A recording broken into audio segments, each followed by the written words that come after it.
Hello, I'm Dee Woolridge, award-winning author, international speaker, and success coach. And I'm also a certified clinical hypnotherapist. A common question I get is, can I get stuck in the hypnotic state? And the answer is no, you can't get stuck. The hypnotist or the hypnotherapist counts you out, and almost always you will hear the count. Since hypnotic levels are altered states between being fully awake and being completely asleep, you will merely fall asleep if you didn't hear the count. And wake up when you're ready.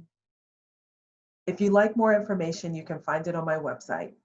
I'm Dee Woolridge, author, speaker, coach, and certified clinical hypnotherapist.